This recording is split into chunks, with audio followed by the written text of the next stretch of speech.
కలిసి పనిచేసి విజయం సాధిద్దాం. జనసేన నేత విసినిగిరి. విజయనగరం ఏజెన్సీలో పడిన ప్రజలు కష్టాలని కళ్లారా చూశాను. అంబేద్కర్ కల్పించి రాజ్యాంగాన్ని కల్పించిన హక్కులను జగన్ కారాస్తూ వారికి రావలసిన పథకాలను కూడా దోచుకుంటున్నారని చీపురుపల్లి నియోజకవర్గ జనసేన పార్టీ ఇన్ఛార్జి విసినిగిరి శ్రీనివాసరావు అన్నారు. జిల్లాలోని కొమరాడ మండల కేంద్రంలో జరిగిన జనసేన పార్టీ ఆవిర్భావ సమావేశంలో ఆయన మాట్లాడారు. రెండు కుటుంబాలను కలపడం కష్టమైన రోజుల్లో రాష్ట్ర భవిష్యత్ కోసం టీడీపీ, జనసేనను కలిపి దాచుకోవడం పాలసీగా ఉన్న జగన్ పాలనపై ఎక్కుపెట్టిన ఎన్నికల్లో మన భవిష్యత్ కోసం అందరూ కలిసి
జెండా ఆవిష్కరణ రెండు చోట్ల జరగడం చాలా సంతోషకరం.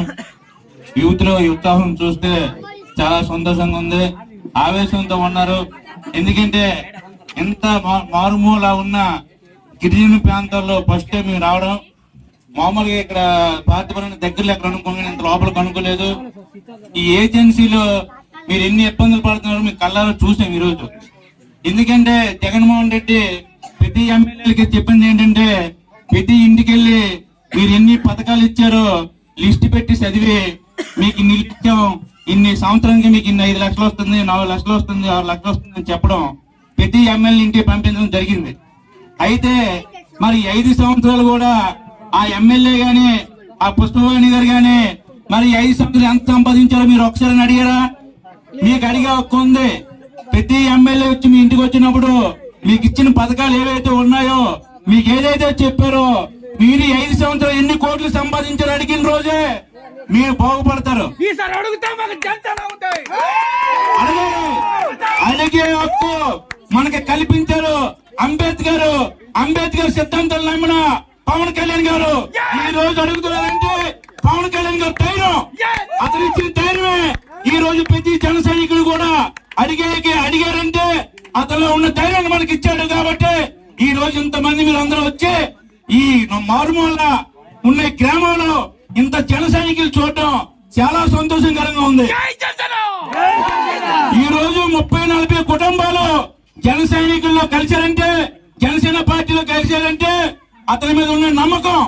ఎందుకంటే స్వార్థం లేని పార్టీ, నీతి నిజాయితీగా ఉన్న పార్టీ జనసేన పార్టీ. ప్రజల కోసం, పేదవాడి కోసం వచ్చిన పార్టీ జనసేన పార్టీ. ఈ రోజు రాష్ట్రం మొత్తం కూడా జనసేన పార్టీగా చూస్తుంది. ఎందుకంటే అతను సొంత డబ్బుని ప్రతి పేదవాడికి ఈ రోజు ఇచ్చి బాబు పెట్టే మనిషి. అలాంటి మనిషిని మనం తెచ్చుకోలేము. ఎందుకంటే ఈ రోజు రాష్ట్రం మొత్తం స్వార్థపరులు, దొంగలు, దోచుకునే ఉన్నాడు తప్ప పేదవాడికి పెట్టే మనిషి లేడు. అదే పవన్ కళ్యాణ్ గారు రావడం ప్రతి ఒక్కరిలో ఎవర్నెస్ వచ్చింది, పెట్టే గుణం వచ్చింది, ప్రతి ఒక్కరు కూడా సాయం చేసే గుణం వచ్చిందంటే అది పవన్ కళ్యాణ్ గారు పెట్టే స్ఫూర్తి. అది మట్టుగా ప్రతి ఒక్కరిలో ఆ స్ఫూర్తి ఉంది. సాయం చేసే గుణం రావాలంటే అది పవన్ కళ్యాణ్ గారి సత్తా. ఈ రోజు రాష్ట్రంలో 2 పార్టీలు ఒకటి చేశారంటే అదే అతని సత్తా. 2 కుటుంబాలు కలపాలంటే మనం కలపలేము. 2 పార్టీలు కలిపి ఈ రోజు 2 పార్టీలు కలిసి టీడీపీ జనసేన గెలిపించడానికి మనందరం కూడా ఒకటయ్యే రాష్ట్రాన్ని, రాష్ట్ర భవిష్యత్తుని, ఈ యువతని కాపాడుకునే బాధ్యత మీ యువతలోనే ఉంది. మీ యువతంతో కూడా ఈ రోజు ఏదైతే పవన్ కళ్యాణ్ గారు చెప్పారో టీడీపీ జనసేన కలిసి కట్టుగా వీళ్ళందరినీ కూడా బంగాళాఖాతంలో కలపాలి. 2024లో అందరూ కలుపుతారు. వీళ్ళ ఆవేశం చూస్తుంటే నాకు అనిపిస్తుంది.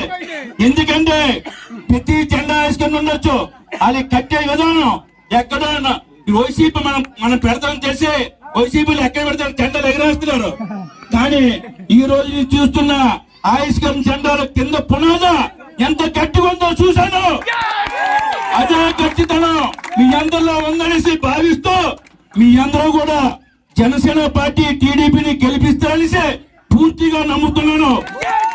మీకు దొరుకుతున్న అన్యాయాలు, ఈ రోడ్లుగా ఇన్ని స్వతంత్రం వచ్చింది మనకి, కానీ ఈ రోడ్డు చూస్తే కనీసం బస్సులు లేవు. మహిళలు, గర్భిణీలు ఎలా వెళ్తారు హాస్పిటల్కి? ఎవరు దానికి సమాధానం చెప్తారు? ఈ పుష్పవాణి చెప్తారా? డిప్యూటీ సీఎం అయ్యండి మహిళలకు ఏం చేసింది అడగండి. ఒక మహిళ ఉండే మహిళల బాధ్యత తీసుకోకుండా ఈ రోజు దోసుకోవడం తప్ప, పవన్ కళ్యాణ్ ఎత్తుగదని తిట్టడం తప్ప, వీరికి వాళ్ళకి ఇచ్చిన శాఖ మీద ఏమాత్రం అవగాహన లేకుండా ప్రతి మినిస్టర్ కూడా తిట్టడమే. అవన్నీ కూడా మీరు సెలవులో చూస్తున్నారు. ఆ అరాచకాలు, అన్యాయాలు. మీ తల్లిదండ్రులు ఎంతో మందిని కారులో ప్యాక్ చేసి సుధాకర్ డాక్టర్ గారిని మాస్క్ గారిని చంపేశారు. అలాగే వాళ్ళ అన్న చంపారు, వాళ్ళ బాబాయిని చంపారు. ఆ రోజు ఎయిర్పోర్ట్ లో కత్తి పొడిపించుకొని నాటకం ఆడి, దొంగ నాటకాలు ఆడి మనందరినీ మోసం చేసిన జగన్మోహన్ రెడ్డికి డిపాజిట్లు చేస్తారనేసి మనస్ఫూర్తిగా కోరుకుంటున్నాం. జై జనసేన, జై టీడీపీ. ఈ అవకాశం ఇచ్చిన పెద్దలందరూ కూడా ఈర మహిళలకి ముఖ్యంగా ఇంత ఆనందంగా ఉన్నారంటే పార్టీ వద్ద రాస్తూ ఎదురు చూస్తున్నారు అందరూ కూడా. ఈ అవకాశం ఇచ్చిన పెద్దలకి, అలాగే ఇక్కడ చేసిన పెద్దలకి, జన సైనికులకి, ఏరు మహిళలకి నా హృదయపూర్వక నమస్కారం తెలుపుకుంటున్నాను.